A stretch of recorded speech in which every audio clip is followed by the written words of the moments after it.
ജപ്പാനിലെ വടക്കൻ മധ്യഭാഗത്ത് ഏകദേശം 7.6 തീവ്രതയിൽ ഒരു ഭൂകമ്പം വരെയാണ്. അതും 2024 ആദ്യ ദിവസം.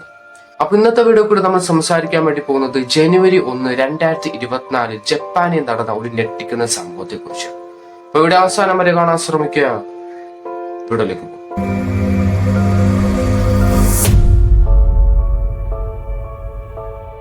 ജപ്പാനിൽ അവസാനമായിട്ടൊരു ഭൂമികുലുക്കവും സുനാമിയും വന്നത് 2011 അതിൽ തന്നെ ഏകദേശം 18,000 ആളുകൾ മരണപ്പെട്ടിട്ടുണ്ടായിരുന്നു.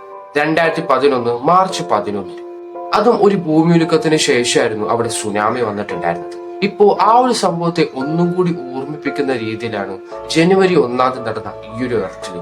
ഈ ഒരു ഭൂമികുലുക്കം വന്നപ്പോൾ തന്നെ സുനാമിയുടെ മുന്നറിയിപ്പെല്ലാം കൊടുത്തിട്ടുണ്ടായിരുന്നു.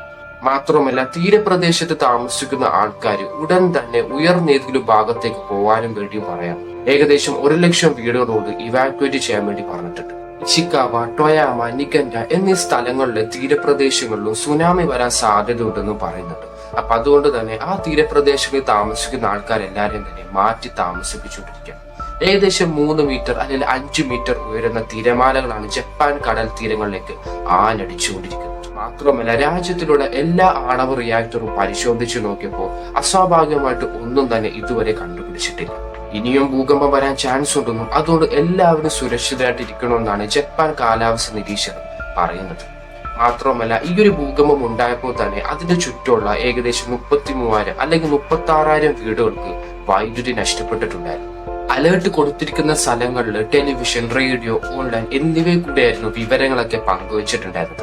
എല്ലാവരും സുരക്ഷിതരായിട്ടിരിക്കണമെന്നും തീരപ്രദേശമുള്ള ആൾക്കാരൊക്കെ ഉയർന്ന പ്രദേശങ്ങളിലേക്ക് പോകണമെന്നൊക്കെ പറഞ്ഞിട്ട് ഏകദേശം 90 മിനിറ്റിനുള്ളിൽ 21 ഭൂകമ്പങ്ങളായിരുന്നു ഉണ്ടായിട്ടുണ്ടായിരുന്നത്. അതുകൊണ്ട് തന്നെ ഒരു സുനാമി വരാമെന്നും അതിനുശേഷം അതിനെക്കാട്ടും വലിയൊരു സുനാമി വരാൻ ചാൻസ് ഉണ്ടെന്നാണ് കാലാവസ്ഥ നിരീക്ഷകരൊക്കെ പറയുന്നത്. മാത്രമല്ല വരും ദിവസങ്ങളിൽ ഇനിയും ഭൂകമ്പം വരാൻ ചാൻസ് ഉണ്ടെന്ന് പറയുന്നു. അലേർട്ട് കൊടുത്തിരിക്കുന്ന സ്ഥലങ്ങളിലൊക്കെ വലിയ വലിയ എമർജൻസി സർവീസസ് ഒക്കെയാണ് കൊടുത്തുകൊണ്ടിരിക്കുന്നത്. മാത്രമല്ല ഈ ഒരു സംഭവം ജപ്പാന്റെ ചരിത്രത്തിൽ തന്നെ ഇപ്പോൾ ഇടം പിടിച്ചിട്ടുണ്ട്. വാജിമ നഗരത്തിലെ ഏകദേശം 1.2 മീറ്റർ ഉയരത്തിലാണ് തിരമാലകളൊക്കെ അടിച്ചുകൊണ്ടിരിക്കുന്നത്.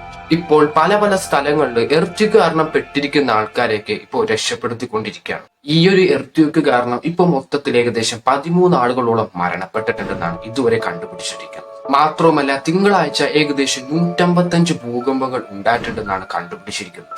ഇപ്പം ഇതിനെപ്പറ്റി റിസർച്ച് നടന്നുകൊണ്ടേയിരിക്കുകയാണ്. അപ്പോൾ നമ്മൾ ഇത് ചിന്തിക്കേണ്ട ഒരു കാര്യം എന്താണെന്ന് വെച്ചാൽ നമ്മളെല്ലാവരും ദിവസങ്ങളോളം കാത്തിരുന്നിട്ടാണ് ന്യൂ ഇയർ എന്ന് പറയുന്ന ആ ഒരു ദിവസം വന്നിട്ടുണ്ടായിരുന്നത്. നമ്മളെല്ലാവരും നല്ലോണം ആഘോഷിച്ച് അത് തീർക്കുകയും ചെയ്തിട്ടുണ്ട്. എന്നാൽ ആ ഒരു ദിവസം തന്നെ കാത്തിരുന്ന ആൾക്കാർ തന്നെയാണ് ഈ ഒരു ജപ്പാനിലെ ആളുകൾ. എന്നാൽ അവർക്ക് കിട്ടിയത് വലിയൊരു ഭൂകമ്പവും അവരുടെ വീടുകളൊക്കെ തകർന്നു പോവുകയും വൈദ്യുതി നഷ്ടപ്പെടുകയും അങ്ങനത്തെ ഒരുപാട് ദുരന്തങ്ങളൊക്കെ. അപ്പോ നമ്മുടെ പ്രാർത്ഥനകൾക്കിടയിലും അവരെയും കൂടി ഉൾപ്പെടുത്താൻ നമ്മൾ ഒരിക്കലും മറക്കരുത്. അപ്പോൾ നിങ്ങൾക്ക് ഈ വീഡിയോ ഇഷ്ടപ്പെട്ടെങ്കിൽ തീർച്ചയായും ലൈക്ക് ചെയ്യാനും ഇഷ്ടപ്പെട്ടെങ്കിൽ ഡിസ്ലൈക്ക് ചെയ്യാനും ഒരിക്കലും മറക്കരുത്.